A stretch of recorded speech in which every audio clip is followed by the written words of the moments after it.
What's going on, guys? My name's Kyle, and today's video is going to be about a new feature that Amazon's offering, which is automating your pricing.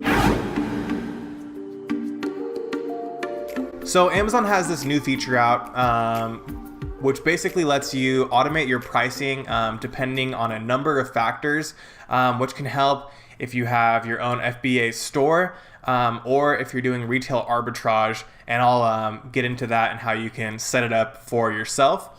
But basically, it helps you stay competitive against people that are selling the exact same product, or if your sales are kind of up and down, or if you're seeing a decrease in sales, it'll automatically adjust your price accordingly depending on the rule that you have set up. Okay, so we're in Amazon Seller Central right now, and how you get to the pricing rule page is you go to pricing and then automate pricing, and then you go to create a pricing rule. Okay, so once we're at this page, there's a number of different steps that we can take and options that they allow us to use to automate pricing. Okay, so the first option we have is the different parameters to start out with.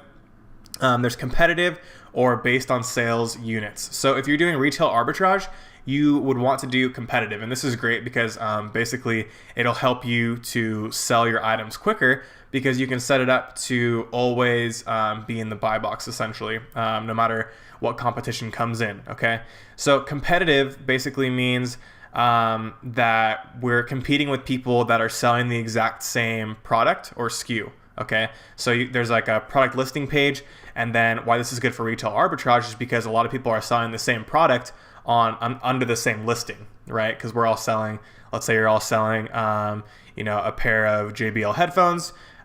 You want to be the lowest price, that way you can sell it quickly, you'll get the buy box, and then you can go from there. Okay, so competitive, we'll just start that for now, and then you can go down, you can name the rule whatever you want, probably whatever product that you're specifically making the rule for, just so it's easier to look at later.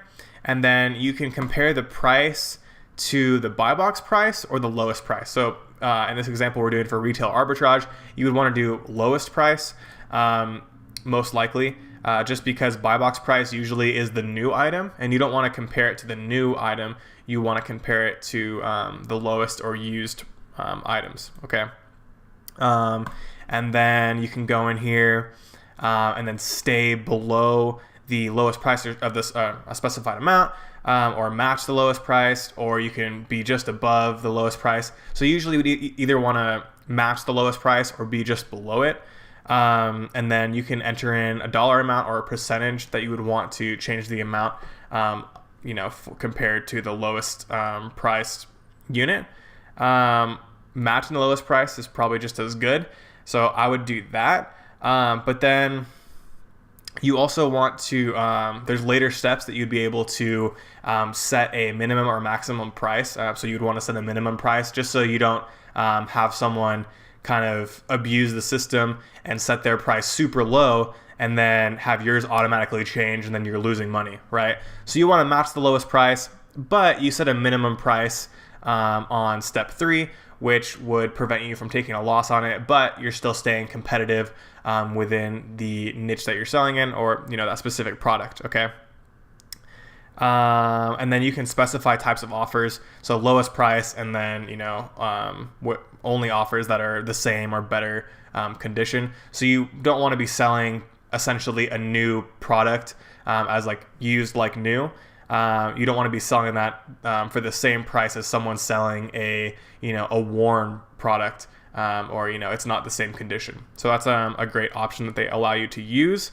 And then you can also use this option down here, which basically compares prices from the Amazon listings to the listings that are off Amazon's website. And so they kind of compare, I don't know if they use Google Shopping or what, but somehow they pull in data from the same exact product, and then you can adjust your prices accordingly that way.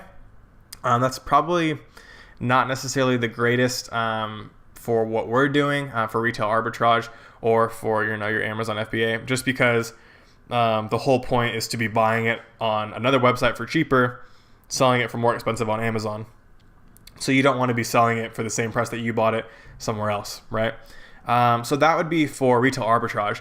And then what also is cool is you can set this up for your own Amazon FBA store. So instead of competitive, because you should be the only one selling your personal or private labeled brand, so you won't be competing against anyone on your specific listing, but what you can do is change it to based on sales units, okay? And so basically what that does is that if you're not paying attention, or you just want to set up this pricing rule so you don't have to pay attention, basically if you're starting to sell less, it'll automatically change the price for your product or raise the price of your product depending on how your sales are doing, okay? So that can be cool, just in case you're not paying attention to your sales, or maybe you're having, the past 7 days you've done less than you're used to.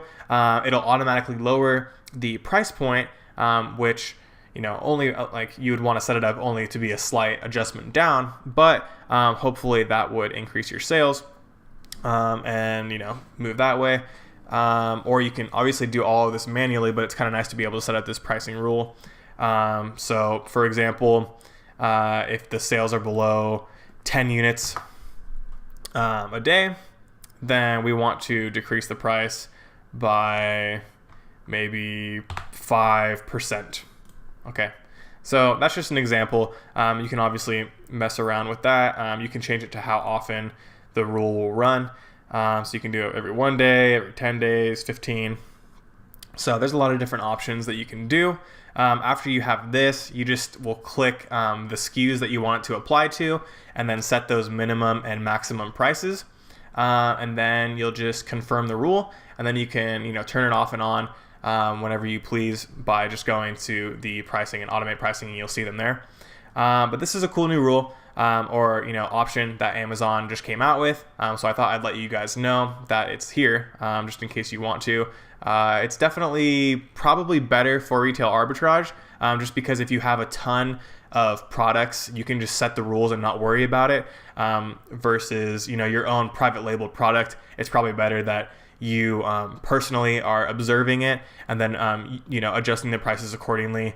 And there's a lot more than just price that goes into your private labeled products, so you don't want to just lower the price if you're not selling as much. Maybe you need to spend more on ads, or there's other options that are available, or sometimes even increasing your price will cause more demand for the specific product, okay? But it's there if you want it. But definitely retail arbitrage, this is a great tool that you can use to monitor the different listings that you have, because if you're doing retail arbitrage, sometimes you could have 50 different products, so it's hard to manage all the pricing. So these rules are great for that. You just set it up and then you're done with it. Hopefully this video helped you guys out, and I think it's kind of interesting and a cool new rule that Amazon set up for us, or the automation that they set up for us. Let me know if you have any questions about that in the comments down below, and then make sure you guys subscribe to my channel for more Amazon FBA tips and videos, as well as advertising videos in the future. Thanks.